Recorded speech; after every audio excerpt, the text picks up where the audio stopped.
사물과의 작별 조혜진. 내가 일하고 있는 지하철 역사 귀퉁이의 유실물 센터가 세계를 구성하는 하나의 표준적인 조각 같다는 생각이 들 때가 있다. 세계는 유실물 센터와 유사한 조각들로 끝없이 이어져 있는 무한히 크지만 시시한 퀼트 같은 것에 지나지 않는다고 여겨지는 것이다. 엄청난 오지가 아닌 이상 세계 어디를 가도 그곳엔 지갑과 안경과 책이 있을 것이다.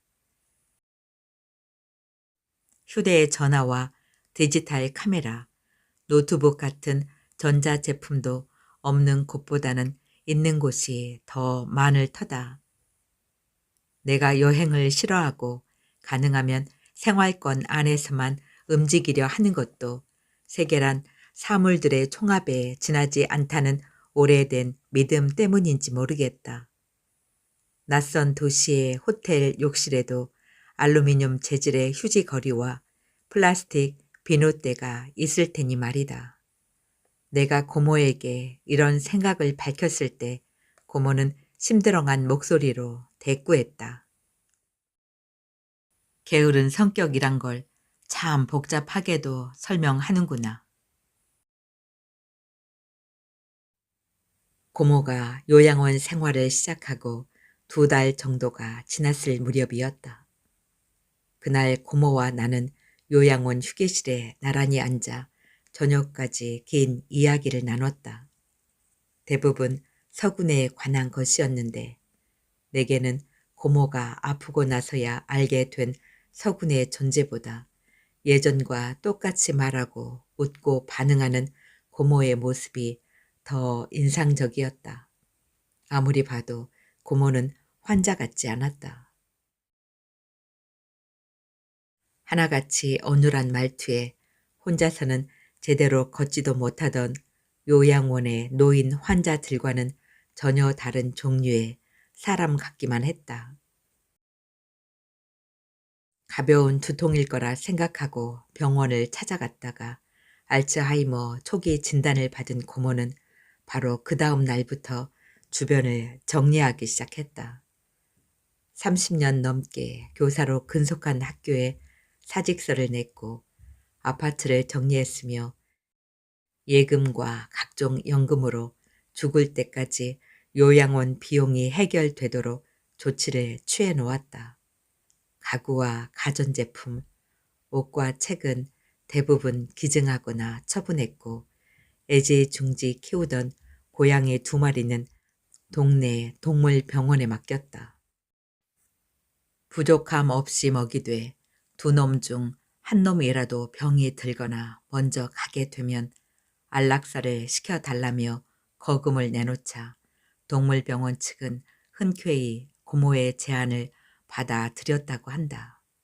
이미 고양이의 평균 수명에 근접한 늙은 고양이들이었다. 고모는 요양원으로 떠나기 바로 전날에야 시내 고급 레스토랑에 형제들과 형제들의 가족들을 불러놓고 그 사실을 밝혔다. 왁자지껄한 식사를 마친 뒤 후식으로 나온 과일 전병을 먹고 있을 때였다. 레스토랑엔 일순간 정적이 흘렀다. 알츠하이머는 진행만 될 뿐 근본적인 치료가 불가능한 퇴행성 질환이라고 고모는 덤덤히 설명했지만 요양원을 남은 삶의 주거지로 삼겠다는 고모의 선택은 그 병명만큼이나 모두에게 충격을 주었다. 고모는 그때 고작 60살이었던 것이다. 마침내 작은 고모가 울먹이기 시작했고 나의 아버지는 충혈된 눈으로 고모를 노려보다가 그러게 왜 시집을 안 가서 가족 하나 없이 요양원에서 말년을 보내느냐며 언성 높여 윽박지른 뒤 레스토랑을 뛰쳐나갔다. 고모를 보살펴 주겠다고 나서는 이는 없었다.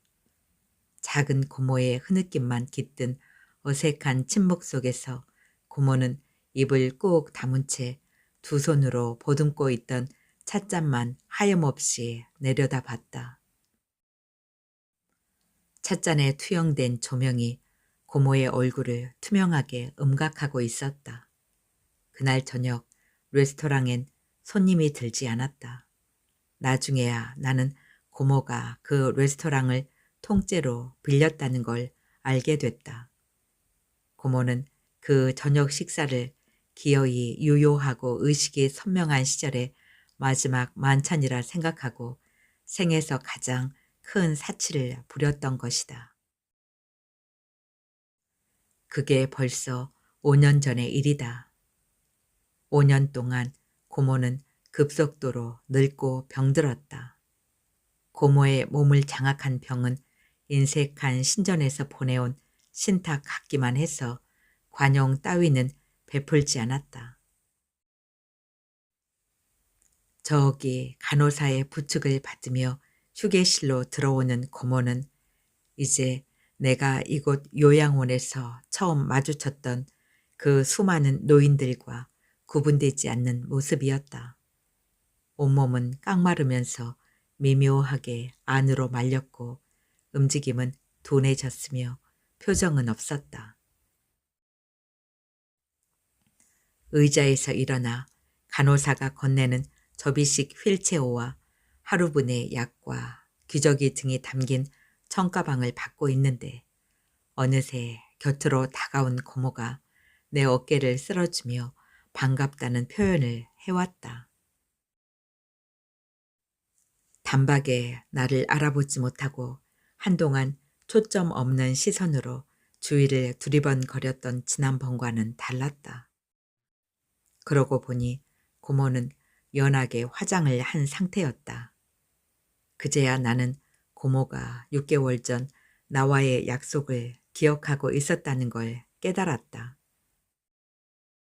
낡은 전등이 아주 가끔씩만 켜지는 어딘가에서 끊임없이 삐걱거리는 소음이 나고 기억의 상자들에 얹힌 선반들이 대부분 붕괴된 고모의 폐허 같은 머릿속에서 내 약속의 말은 기적적으로 온전했다.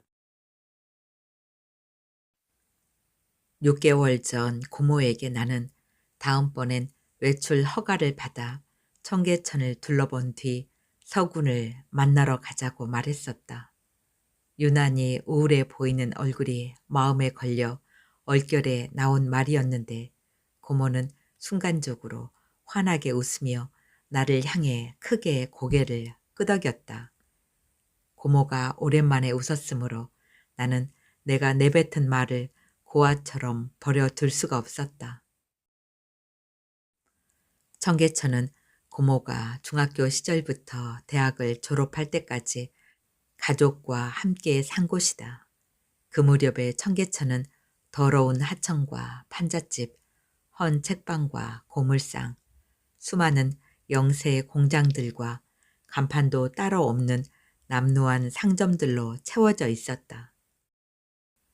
나의 친할아버지, 그러니까 고모의 아버지가 고향의 땅을 팔아 상경하여 청계천 근처 평화시장 골목에 레코드 상점을 연 건 1960년대 중반이었다.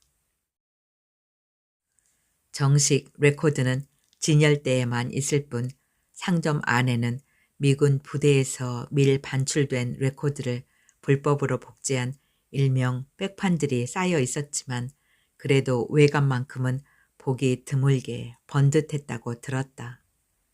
할머니는 하고 많은 장사 중에서 먹고 사는 것과 아무런 관련이 없어 보이는 레코드 장사를 하겠다는 할아버지를 이해하지 못해서 몇 달을 알아누웠다. 땀 흘려 일하는 것을 병적으로 싫어하던 할아버지를 믿지 못했던 것이다. 하지만 그 레코드 상점, 맏딸의 이름을 딴 태영 음반사는 할머니의 우려와 달리 성공적으로 운영됐고 5 가족의 생계를 넉넉하게 책임져 주었다. 레코드가 음악을 들을 수 있는 거의 유일한 수단이었던 시절이었고 전축이 부의 상징으로 부각되던 때였다. 내가 태어나기 직전까지, 그러니까 할아버지가 청계천 8가의 아파트로 이사간 첫날 술에 취해 난간에서 실족사 하기 전까지. 태영 음반사는 서울의 돈 많은 한량들을 끌어모으는 유명 상점이었다. 고모가 서군을 만난 것도 태영 음반사였다. 서군, 고모는 그를 그렇게 불렀다. 자신보다 6살이나 연상인 사람에게 군이라는 호칭을 쓴 건 애정의 표현이었을 것이다. 서구는 누구누구 씨나 선배님 같은 호칭보다는 확실히 애틋한 데가 있었다. 그렇다고 고모가 주변 사람들에게 서군과 관련된 이야기를 아무렇지도 않게 하고 다닌 것 같진 않다. 나의 아버지나 작은 고모도 서군을 전혀 모르는 눈치였다. 내가 그에 대해 좀 더 알게 된 건 10여 년 전에 국내에서 출간된 그의 에세이를 통해서였다. 서군이 한국에 온 건 1971년이었다. 그때 서군은 지쳐 있었다. 제1조선인이었던 그에게 국적은 무력하게 당하기만 해야 하는 폭력이자 치유가 불가능한 상처였다. 폭력도 상처도 없는 고국을 막연히 동경해 오던 서구는 대학을 졸업하자마자 서울의 K대학에서 석사 과정을 밟기 위해 유학을 왔다. 그러나 고국에는 또 다른 고통이 그를 기다리고 있었다. 학자가 되고 싶었던 서구는 그 어떤 학생 조직에도 몸담지 않은 채 깨어있는 시간의 대부분을 강의실과 도서관에서만 보냈지만 시위와 휴교가 반복되던 고국의 교정에서는 책을 읽는 것 자체가 거대한 부채감으로 연결됐다.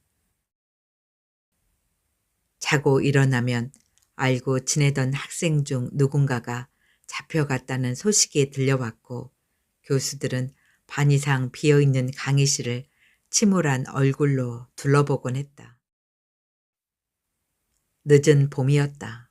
서구는 전공 과목이 휴강되면서 무작정 학교를 나와 걷다가 자연스럽게 청계천으로 발길을 돌리게 됐다. 한 노동자의 분신 자살 이후 청계천은 그 당시 학생들 사이에선 언제나 화제의 중심에 있던 공간이었다. 청계천에서 그의 시선을 가장 처음으로 잡아 끈 것은 다리 밑 오물 위로 등을 보인 채 떠있는 젊은 남자의 시체였다. 시체는 모든 살아있는 인간에게 불안과 공포를 안길 수밖에 없다. 인간의 몸이란 체온이 없으면 냄새를 풍기며 썩어가는 고기 덩어리에 불과하다는 걸 일깨워주는 물리적인 슬픔의 증표. 시체는 그런 것이다. 서구는 천변에 앉아 끊임없이 자신의 죽음으로 환원되는 그 시체를 깨진 거울 보듯 들여다봤다. 몇몇 사람들이 몰려와 다리 밑을 가리키며 쏘곤대긴 했지만 비명을 내지르거나 울음을 터뜨리는 이는 없었다. 얼마나 시간이 흘렀던가. 공무원으로 보이는 2명의 사내가 긴 막대기로 시체를 개천에서 끄집어내더니 리어카에 실었다. 그제야 서구는 정신을 차리고 사내들에게 다가가 시체를 어디로 가져가느냐고 물었다. 사내들은 그걸 왜 알려 하느냐며 적대적으로 되물었고 서구는 지갑에서 현금을 몽땅 꺼내 그들의 손에 쥐어주며 화장이라도 제대로 해달라고 부탁했다. 사내들은 서군에게서 받은 돈을 뒷주머니에 구겨놓고는 무성의하게 고개를 끄덕인 뒤 리어카를 끌고 어딘가로 떠나갔다. 훗날 서구는 에세이에 썼다. 고문 받고 투옥되고 수감 생활을 하던 중에도 세계 한복판에 내던져져 있던 그 시체를 생각하면 두려움이 사라졌다고. 언젠가 나 역시 그 어떤 가면이나 장식 없이 누군가에게 시체로 발견될 테니 설계된 기능에 문제가 생기면 쓰레기통에 버려진 뒤 매립되거나 소각되는 하나의 사물처럼 서군이 다시 청계천 거리를 걷기 시작한 건 거리에 어둠이 내릴 무렵이었다. 목적지가 없던 서군의 걸음이 멈춘 곳이 태영 음반사 앞이었다. 그때껏 서군은 음악이 그토록 절대적인 힘을 발휘할 수 있다는 걸 한 번도 체감한 적이 없었다. 넋이 나간 채 내일 세다카에서 사이먼 앤드 가펑클로 이어지는 선율을 듣고 있는데 상점 안에서 거즈로 레코드를 닫고 있던 교복 차림의 여고생이 고개를 들어 서군 쪽을 바라봤다. 한순간이었어. 5년 전에 고모는 그렇게 말했다.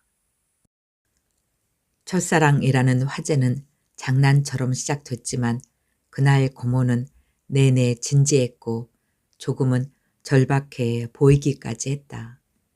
서군을 처음 만난 날부터 그의 원고와 관련된 사건들, 대전 교도소 앞까지 갔다가 되돌아온 일과 오랜 시간 후에 거짓말처럼 걸려왔던 한 통의 전화까지. 고모는 마치 훼손되어가는 기억을 안전한 시험관에 담아 보관하고 싶다는 듯 서군과 있었던 모든 일을 쉬지 않고 내게 쏟아냈다. 믿어지니? 긴 이야기의 끝에서 고모가 나른한 목소리로 물었다. 이렇게나 늙고 병들었는데도 아침에 눈을 뜨면 내가 있는 곳은 여전히 그 봄밤의 태영 음반사야. 늦은 점심을 먹고 휴대전화에 구글 지도를 따라 태영 음반사가 있던 자리를 찾아가니 프랜차이즈 커피숍이 나왔다. 야외 테라스까지 손님들로 꽉 찬 3층짜리 커피숍은 다른 세계로 떠나기 위해 탑승 수속을 모두 마친 거대한 요람선 같았다. 근데 고모가 휠체어에서 일어나 내 소매를 슬쩍 잡아 끌며 아주 작은 목소리로 물었다. 근데 여기가 어디예요, 오빠? 고모의 머릿속 전등이 꺼졌다. 난데없이 나의 누이가 되어버린 고모는 거의 울 것 같은 얼굴로 나를 건너다 봤고 나는 이곳이 태영 음반사가 있던 자리란 걸 밝혀야 할지 말아야 할지 알 수 없어 머뭇거렸다. 사라졌으므로 부재하지만 기억하기에 현존하는 그 투명한 테두리의 공간 바깥으로는 바람이 일었다. 조각과 조각으로 잇대어진 세계의 표면을 훑으며 부지런히 가을의 끝에 도달한 바람은 건조했다. 어느 순간 불결한 냄새가 그 건조한 바람을 타고 내 쪽으로 실려왔다. 요양원 간호사에게서 이런 일이 분명 일어날 거라고 여러 번 경고를 들었는데도 나는 당황했다. 일단 화장실로 가야 했다. 나는 고모를 다시 휠체어에 태운 뒤 지하철역을 향해 있는 힘껏 밀기 시작했다. 휠체어의 속도가 붙자 고모는 불안하다는 듯 쉼없이 주위를 두리번거렸지만 걸음을 멈출 수가 없었다. 고모는 지금 벌거벗겨진 상태와 다를 바 없었다. 지하철역의 여자 화장실 앞에서 그러나 나는 더 이상 어디로도 가지 못하고 갈팡질팡했다. 여자들만 오가는 화장실 입구와 고모를 번갈아 보며 어머니라도 불러야 하는 걸까 고민하고 있는데 고모가 내 쪽을 돌아보며 태평한 목소리로 물었다. 너 환희 아니니? 전등이 켜졌다. 나는 그 전등이 꺼질세라 재빨리 고개를 끄덕였다. 어머, 이런. 금세 상황을 파악했는지 고모가 그렇게 말하며 얼굴을 붉혔다. 조심스럽게 휠체어에서 일어난 고모는 내 손에 들려있던 청가방을 낚아채듯 가져가더니 화장실 쪽으로 뒤뚱거리며 걸어갔다. 나는 고모의 뒷모습을 건너다 보며 주머니 안에 담뱃감만 손끝으로 매만졌다. 끊임없이 서군을 이야기하던 5년 전의 고모에게 간절하게 묻고 싶은 심정이었다. 미래의 태영이 서군을 만나는 것을 허락하겠느냐고. 내가 지금 상상하는 것, 배설물에 냄새가 밴 병든 자신을 서군 앞으로 데려간 조카에게 절대로 용서하지 않겠다고 울부짖는 모습은 과도한 걱정에서 빚어진 허상인 게 맞느냐고. 그러나 허락과 용서의 여부를 판단할 수 있는 고모는 폐쇄된 과거 속에만 있을 뿐 지금 이 지하철역 화장실 앞엔 존재하지 않았다. 특별한 사람과 관련된 일련의 기억은 연극과도 같아서 기억 속 장면들은 실제와는 다소 차이가 나는 인위적인 무대에서 연출될 때가 많다. 기억의 주체는 감정적으로 과잉되어 있기 마련이고 때로는 사소해 보이는 소품 하나가 되돌릴 수 없는 비극을 불러오기도 한다. 서군에게 할당된 고모의 기억 속에선 일본어로 씌어진 원고 뭉치가 그 문제의 소품일지도 모르겠다. 막이 내릴 때까지 무대 한가운데에서 스포트라이트를 받는 서군을 향한 고모의 모든 회한과 정념이 수렴되는 단 하나의 사물.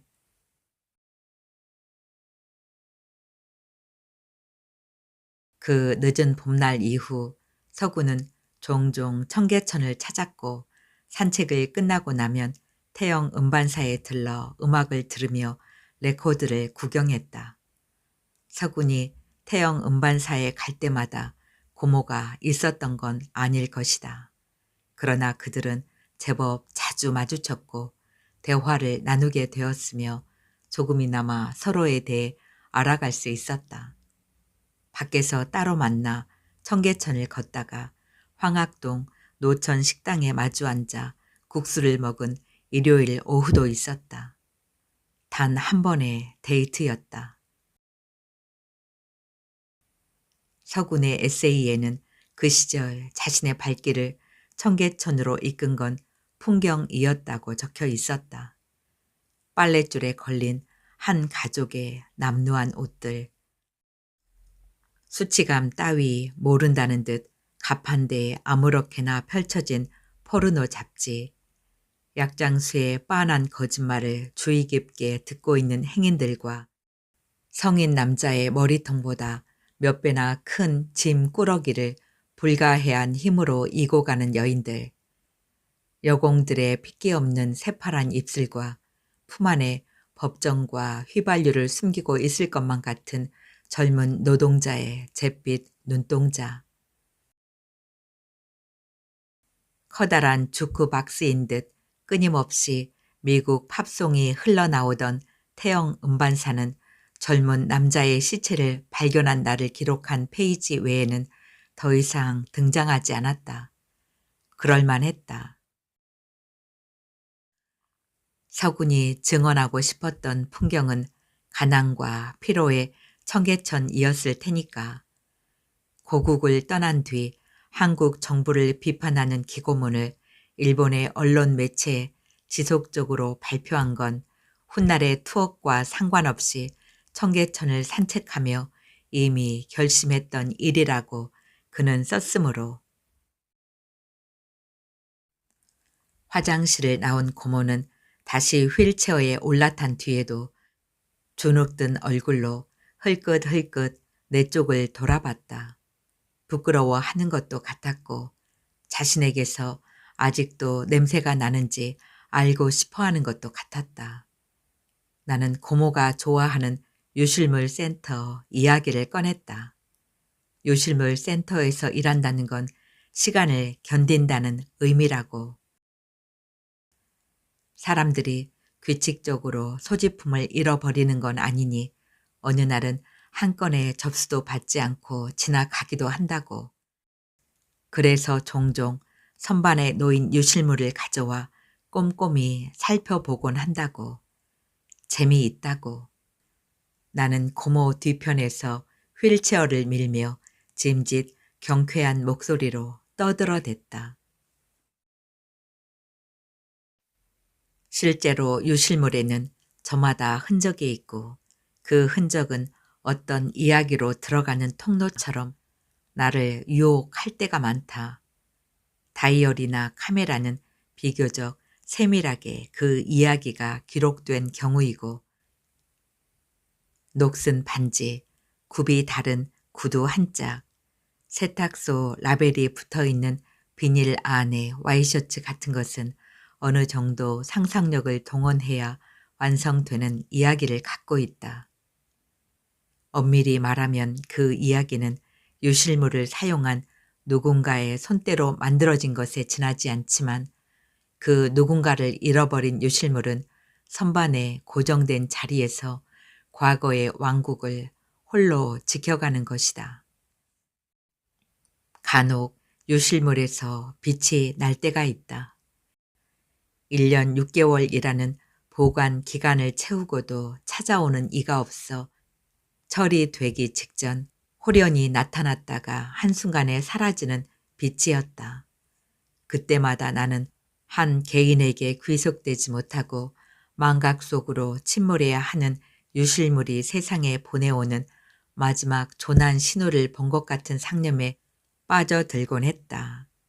일종의 상실감이었다. 거기까지 말했을 때 고모의 뒷목이 가볍게 툭 꺾였다. 잠이 든 모양이었다.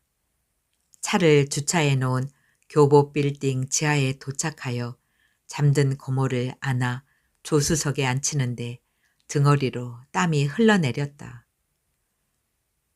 고모는 잠결에 입술을 오물거리며 어깨를 안으로 옴츠렸고 그 모습이 내 눈에는 잠투정을 하는 아이처럼 보였다.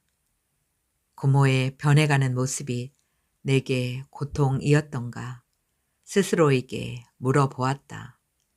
최근 1, 2년 사이 요양원을 찾아가는 빈도가 뜸해진 진짜 이유는 연민이 아니라 공포였다는 걸 끝까지 모른 척 할 수는 없었다. 고모의 현재에 나의 미래를 투영하는 것이 괴로웠고 나 역시 언젠가는 노인들의 보편적인 얼굴로 소멸이란 이름의 롤러코스터에 탑승하게 되리란 예감이 무서웠다. 휠체어를 접어 트렁크에 넣은 뒤 운전석에 앉아 시동을 걸었다. 고모에게 지금 우리는 서군을 만나러 가는 거라고 차근차근 설명해 주고 싶었지만 고모는 쉽게 깨어날 것 같지 않았고 나는 여전히 내가 옳은 선택을 한 건지 확신할 수 없었다. 그 일본어 원고 뭉치는 그의 겨울 방학이 시작되기 직전 서군이 태영 음반사러 와서 고모에게 직접 건넨 거였다. 방학이 끝날 때쯤 귀국하면 찾아올 테니 그때까지만 남들 눈에 띄지 않는 곳에 잘 보관해 달라고 서구는 부탁했다. 고모는 무턱대고 그 원고를 받긴 했지만 왜 자신에게 이런 부탁을 하느냐는 질문은 끝까지 안으로 삼켰다. 서군의 신뢰를 받고 있다는 것이 순수하게 기뻤던 고모는 서군에게서 서울에 아는 사람이 없어서라거나 비행기를 타고 오갈 때 거추장스러워서라는 상식적인 이유를 듣게 될까봐 겁이 났던 것이다. 고모는 몰랐지만 사실 그 무렵 서군에게는 불길한 일이 하나 있었다. 갈 곳이 없다며 찾아온 고향 친구를 며칠 동안 하숙집에 기거하도록 해주었는데 나중에야 그 친구가 조총련과 접선해 왔다는 걸 알게 된 것이다. 친구에게는 곧 수배령이 떨어졌다. 조총련이 법정 최고 실형을 받을 수 있는 간첩과 동일하게 치부되던 시절이었다. 서구는 친구가 머물렀던 자신의 하숙집이 언제라도 경찰의 수색을 받을 수 있다고 판단했으므로 문제가 될 만한 서적들은 모두 버리거나 태웠다. 그 원고는 아마도 처분하고 싶지 않아 고모에게 맡겼을 것이다. 서군이 하고 많은 사람 중에서 왜 하필 레코드 상점 딸에게 원고를 위탁했는지는 원고를 넘긴 내용과 함께 이제는 아무도 알지 못하는 영역 속에 있다. 그는 그 이야기를 에세이에 쓰지 않았고 고모는 일본어를 전혀 할 줄 몰랐으므로 그 원고를 읽어보려는 시도조차 하지 않았다. 그 겨울 고모는 대학 합격 통지서를 받았지만 다른 예비 대학생들처럼 마음 편히 지낼 수 없었다. 영화관이나 양장점에 구경 가자는 친구들의 권유를 모두 뿌리치고 고모는 거의 매일 태영 음반사에 나가 할아버지 대신 가게를 보았다. 고모에게는 질리도록 길었던 겨울이 끝나고 이듬해 3월이 되었지만 서군은 나타나지 않았다. 서군에게 연락할 방법은 없었다. 고모는 그의 일본집 주소나 하숙집 전화번호를 알지 못했다. 서군을 만날 수 있는 공간은 오직 태영 음반사뿐이었지만 이제 막 대학생이 된 고모에게도 많은 일들이 일어나고 있었다. 사정이 생겨 태영 음반사에 들르지 못한 날이면 서군이 원고를 받으러 왔다가 헛걸음만 하고 돌아간 건 아닌지, 그 원고가 없어서 학업에 지장이 된 건 아닌지 걱정이 되어 아무것도 손에 잡히지 않았다. 고모가 서군의 원고를 서류 봉투에 담아 K대학을 찾아간 건 3월 말이었다. 그날 K대 근처에선 시위가 있었다. 시위대에 떠밀려 매캐한 연기 속을 무작정 뛰어다니다가 가까스로 K대 법학과 사무실에 도착했을 땐 머리칼은 잔뜩 헝클어져 있었고 난생 처음 입어본 원피스에선 최루액 냄새가 났다. 사무실에서 나오던 서군 또래의 남자가 그런 고모를 유심히 쳐다봤다. 조교라고 생각했어. 고모는 말했다. 당연하잖아. 학과 사무실에서 나온 20대 청년을 그럼 무엇라고 생각하겠니? 항변하듯 거친 목소리로 덧붙여 말하며 얼굴까지 붉히던 고모를 휴게실에 몇몇 노인들이 흘끗거렸던 기억이 난다. 지금 와서 그 청년의 정체를 확인할 길은 없지만 어쨌든 그는 서군을 알고 있었고 서군에게 줄 것이 있다는 고모에게 호의적이었다. 괜찮다면 자신이 원고를 전해주겠다던 청년에게 고모는 의심 없이 서류 봉투를 건넸다. 고모는 그토록 엉망인 상태로 서군과 마주치고 싶지 않았다. 그리고 그날로부터 보름 정도 후에 아무도 예상하지 못한 일이 벌어졌다.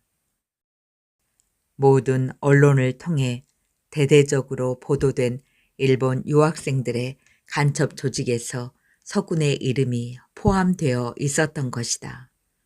고모는 자연스럽게 그 원고가 당시 정부의 시선으로 봤을 땐 불온한 내용이고 법학과 사무실에서 만난 청년은 기관원이라고 확신하게 됐다.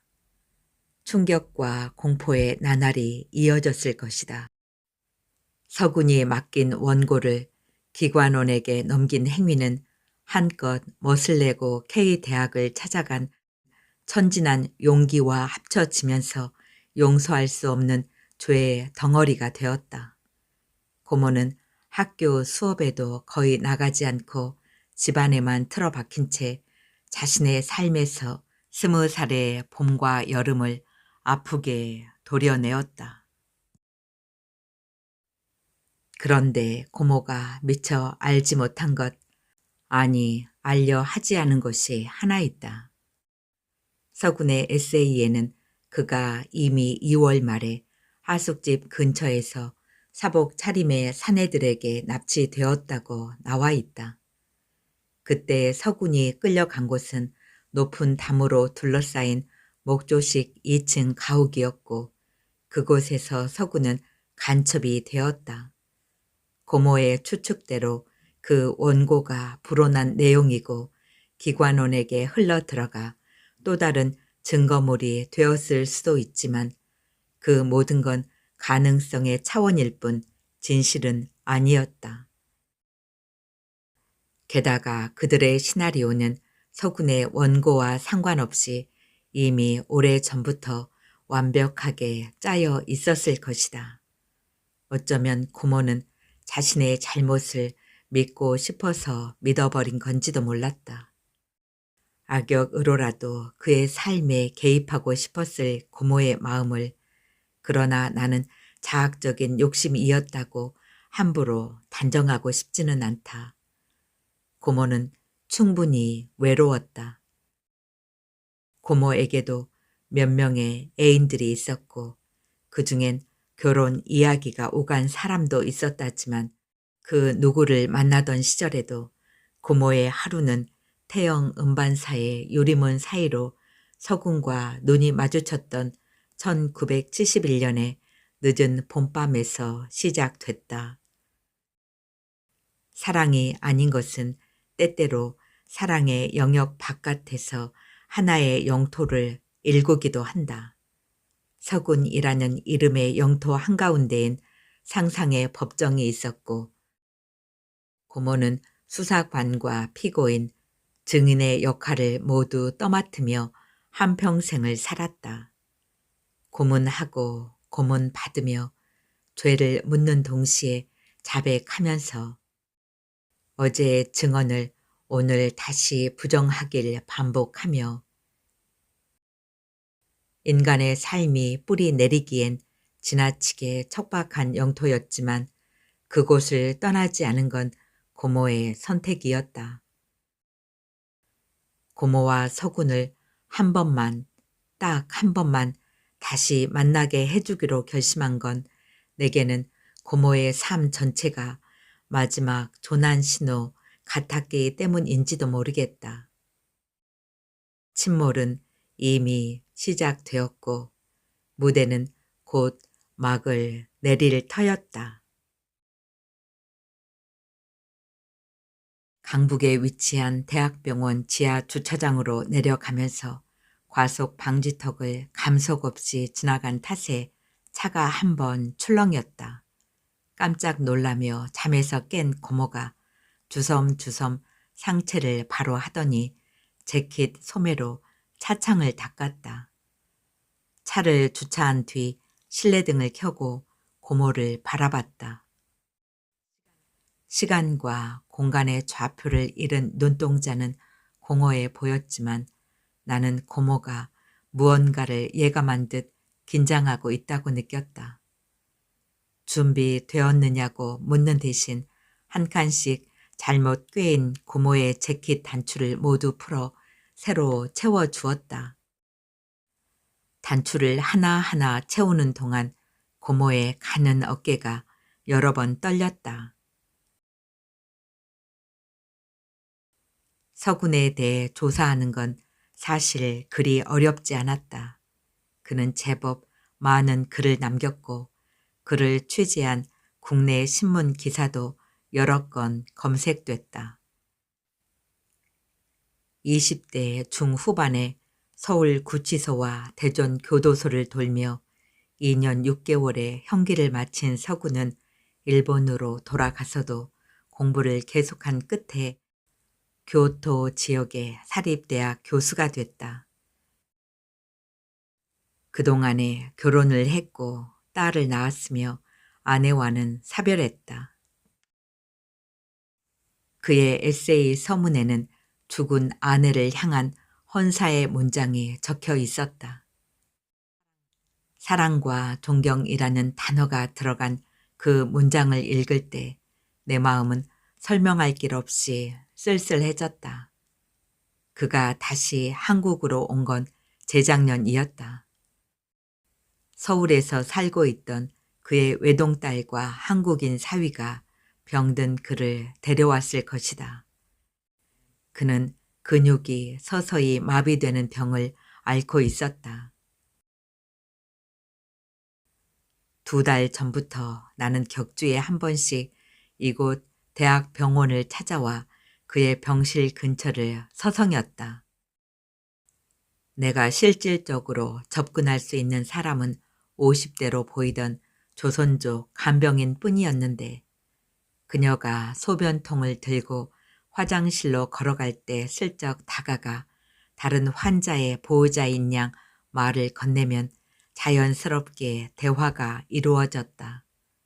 간병인에 따르면 서구는 목 아래가 거의 마비된 상태로 작년 겨울부터 병이 악화되어 기관을 절개하고 인공호흡기까지 삽입한 상태였다.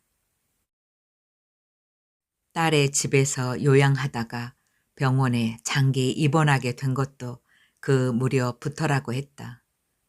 의사가 지나가면서 한 말, 고문으로 인한 정신적 외상이 오랜 기간 잠복해 있다가 차츰차츰 치명적인 병으로 발전했을 거라는 비공식적인 진단도 간병인에게서 들은 거였다. 몸은 마비되어 가도 의식은 멀쩡하기 때문에 고통이 더 클 거라던 말을 들은 날에는 새벽까지 악몽을 꾸기도 했다. 서구는 보통 저녁을 먹은 뒤 외출을 했다. 그래봤자 간병인이나 딸이 밀어주는 휠체어에 몸을 싣고 병원 로비를 오가는 게 다였지만 그래도 서군에게는 하루 중 유일한 외출이었다. 로비를 서너 바퀴 돌고 나면 서군의 휠체어는 대형 텔레비전 앞에 정물처럼 놓이곤 했다. 접수대도 마감을 하고 메인 조명도 꺼진 조용하고 어둑한 로비에서 서구는 표정 변화 없이 텔레비전을 시청했다. 간병인과 딸은 간혹 밤이 깊어질 때까지 로비에 서군을 데리러 오지 않았다. 신문을 보는 척 하면서 서군 옆에 앉아있던 날들이 많았다. 장태영 씨 기억해요? 한번 만나보시겠어요? 수도 없이 묻고 싶었지만 번번이 입이 떨어지지 않았다. 도저히 그럴 수가 없었다. 고모, 서군이 저 위에 있어요. 마지막 단추까지 채운 뒤 그렇게 일러주자 고모는 내 말을 알아들었다는 듯 서군, 서군 중얼거렸다. 차에서 내릴 때 보니 고모는 쇼핑백을 품에 안은 채였다. 그러고 보니 고모는 하루 종일 저 쇼핑백을 몸에서 떼어 놓으려 하지 않았다. 휠체어는 꺼내지 않았다. 그 대신 고모의 어깨를 부축하며 병원의 로비로 이어지는 엘리베이터에 올랐다. 엘리베이터가 멈추고 로비로 나가자 여느 때의 저녁처럼 대형 텔레비전 앞에 놓인 서군이 보였다. 서군의 휠체어 옆 플라스틱 의자는 마침 비어 있었다. 그쪽으로 다가가 조심스럽게 고모를 앉히고 고모는 슬쩍 서군을 보는 듯 하더니 이내 가만히 나를 올려다봤다. 고모의 표정은 이제 너는 퇴장해도 된다는 허락으로도 읽혔고 나를 두고 떠나지 말라는 애원으로도 읽혔다. 이번에도 판단은 오롯이 내 몫이었다. 나는 천천히 고모의 손을 놓았고 고모는 소리 없이 입술로만 서군 하고 물었다. 그렇다는 의미로 고개를 끄덕여 보인 뒤 그대로 돌아섰다. 숨어 있을 만한 공간을 찾고 있는데 희미한 불빛이 어른거리는 음료수 자판기가 눈에 들어왔다. 고모와 서군의 시선이 닿지 않도록 자판기 측면에 몸을 붙였다. 한참을 허공만 응시하다가 그들 쪽으로 고개를 돌린 순간 긴장감으로 굳어있던 두 다리에서 힘이 빠져나갔다. 그곳에선 내 예상과 전혀 다른 장면이 연출되고 있었다. 서군과 고모는 나란히 앉아 물끄러미 텔레비전만 올려다 볼 뿐 아무것도 하지 않았다. 그들은 기차에서 우연히 동석하게 된, 그래서 대화를 나눌 필요도 없고 서로의 얼굴을 들여다볼 까닭도 없는 한시적인 동승자들처럼 보였다. 어느 순간부터 나는 선반의 유실물들을 떠올리고 있었다. 어쩌면 그들은 정말로 세계에서부터 분실된 존재들인지도 몰랐다. 동의 없이 그들을 이 세계로 밀어내고는 향유할 기억과 움직일 수 있는 자유를 빼앗아 간 뒤 결국엔 이 어두컴컴한 병원 로비에 방치한 그 최초의 분실자를 용서할 수 없었다. 그자의 잔인함에 가까운 무신경을, 끝까지 아무런 책임을 지지 않는 게으름을, 뒤늦게라도 그들에게 이야기를 되돌려 주지 않는 고집스러움까지, 그 모든 것을. 그때였다. 텔레비전에서 시선을 떼고는 한 곳을 유심히 바라보던 고모가 갑자기 의자에서 벌떡 일어나더니 그쪽을 향해 허둥지둥 걸어가기 시작했다. 재빨리 고모를 따라가던 나는 이내 걸음의 속도를 조금씩 늦출 수밖에 없었다. 고모는 현금 인출기에서 돈을 찾던 젊은 남자 뒤에 바짝 서 있다가 그가 돌아선 순간 그때껏 품에 안고 있던 쇼핑백을 넌지시 건넸다. 나는 남자가 얼결에 그 쇼핑백을 받자 고모가 힘겹게 입을 열었다. 나는 미안합니다. 미안하고 또 미안했습니다. 다 전부 잊어주세요. 거기까지 말하고 고모는 남자를 향해 허리를 90도로 꺾었다. 괴로운 건 서군을 만날 수 있는 마지막 기회를 놓쳐버린 고모의 오인이 아니라 고모가 가짜 서군에게 전한 그 몇 마디의 말이었다. 사랑하는 사람에게 영원한 타자일 수밖에 없었던 고모의 긴 인내의 시간은 미안하다는 말과 잊어달라는 부탁으로 끝났다. 고작 그뿐이었다. 어리둥절한 얼굴로 누구냐고 묻는 남자를 향해 고모는 또 한 번 정중히 목례를 하고는 천천히 돌아섰다. 쇼핑백이 이번 생애 유일한 짐이었다는 듯 느린 걸음으로 로비를 가로질러가는 고모는 홀가분해 보였다. 아니, 그래야 했다. 반드시. 나는 남자에게 다가가 대충 상황을 설명하고 쇼핑백을 받아온 뒤 멀찍이 서서 고모를 지켜봤다. 고모는 어느새 유리로 된 병원의 출입문 앞에 서 있었다. 비가 내리고 있었는지 유리에 투영되는 불빛이 물에 젖은 듯 번져 보였다. 그 캄캄한 유리문을 마주보며 고모는 한참을 서 있었다. 5년 전 알츠하이머 진단을 받은 날에도 고모는 저런 자세로 병원 출입문 앞에 서 있었을 것이다. 인간이란 구르는 걸 멈추지 않는 한 조금씩 실이 풀려나갈 수밖에 없는 실타래 같은 게 아닐까. 그때 고모는 그런 생각에 잠겨 있었다고 했다. 병원 문을 열고 나가면 실타래는 이전보다 훨씬 더 빠른 속도로 굴러갈 것이고 실타래에서 풀려나간 실은 밟히고 쓸리고 상하면서 먼지가 되어갈 것이다. 친밀했던 사람, 아끼던 사물, 익숙한 냄새를 잃게 될 것이고 세상도 그 속도로 고모를 잊어갈 터였다. 어느 날은 거울 속 늙고 병든 여자를 보며 이유도 모른 채 뚝뚝 눈물을 흘리기도 하리라. 하나의 실존은 그렇게 작아지고 또 작아지면서 아무도 모르게 절연의 준비를 하는 것이다.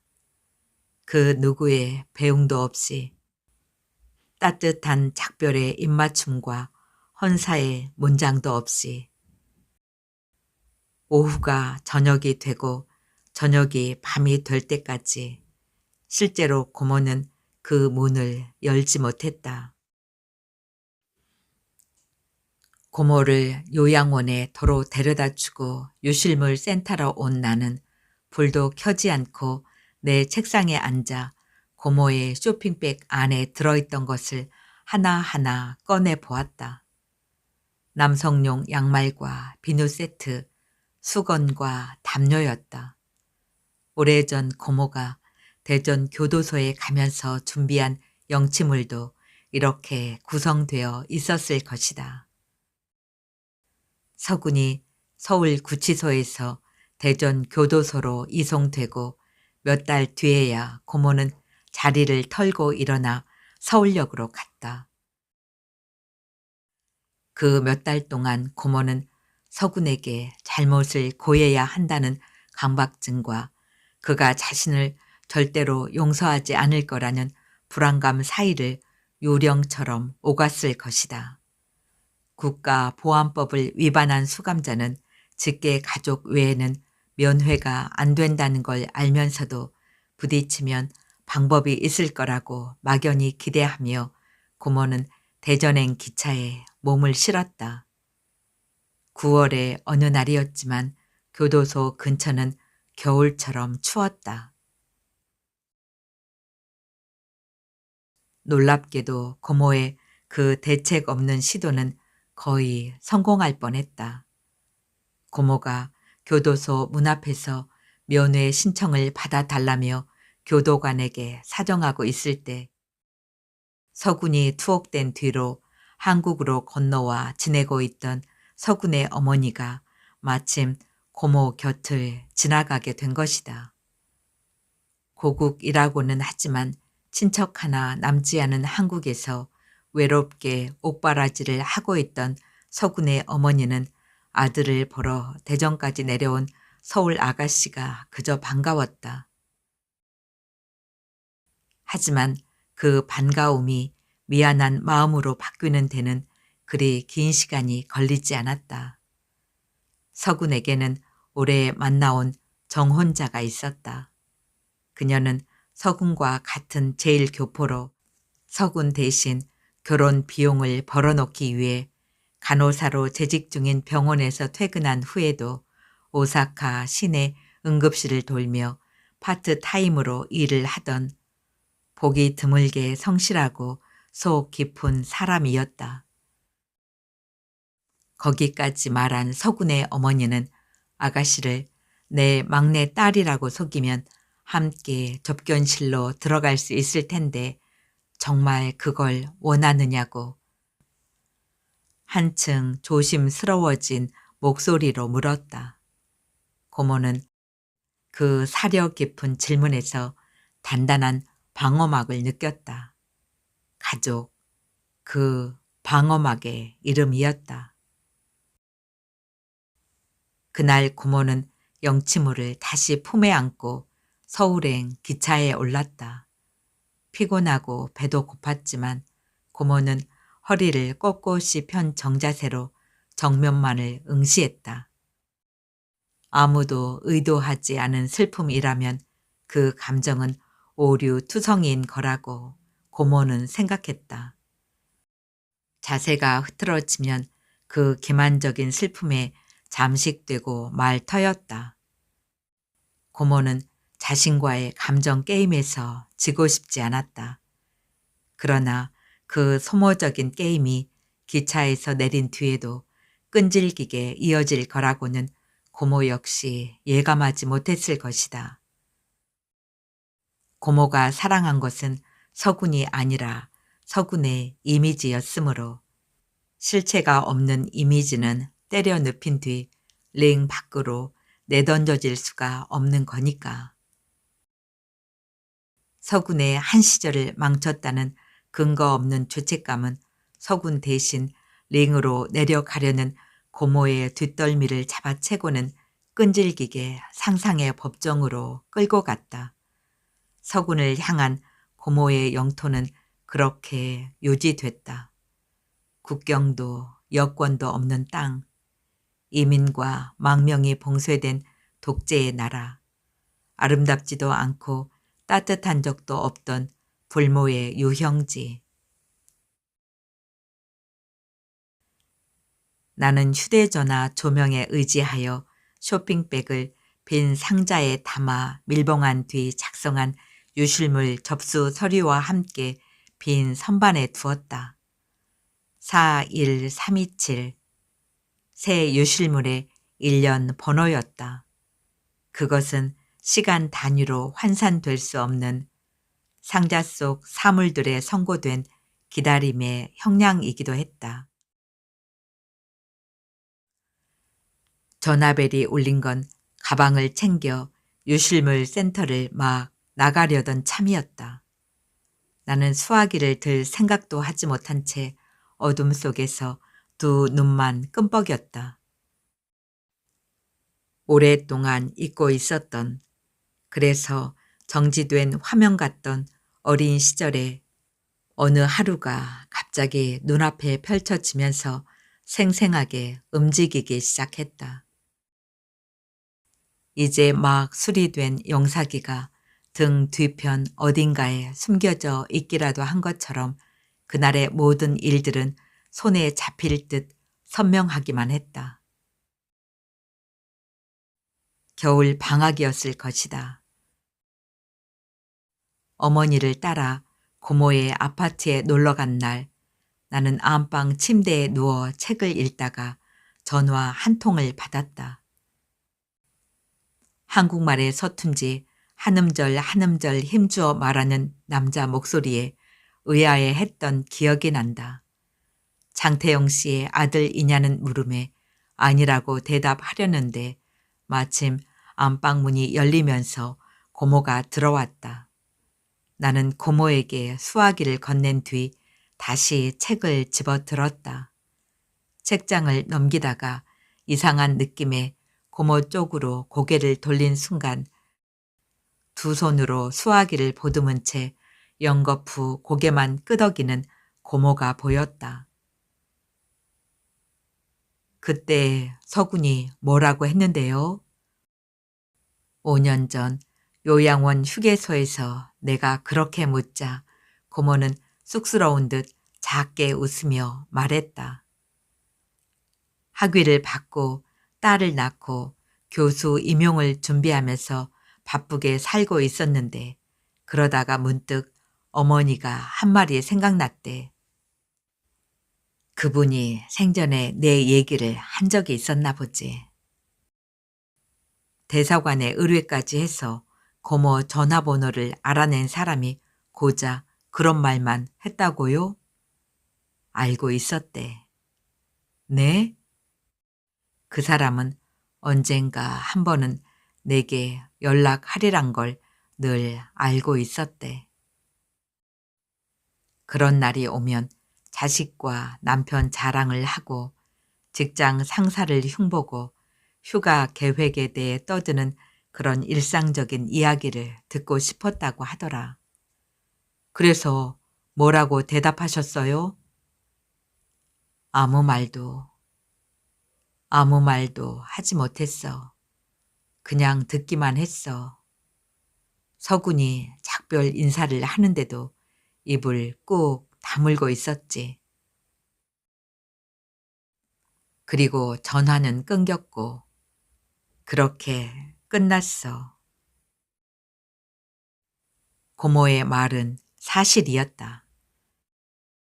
나는 그때 고작 8살이었지만 말 한마디 없이 고개만 끄덕이는 통화가 이상하다는 것쯤은 알 수 있었다.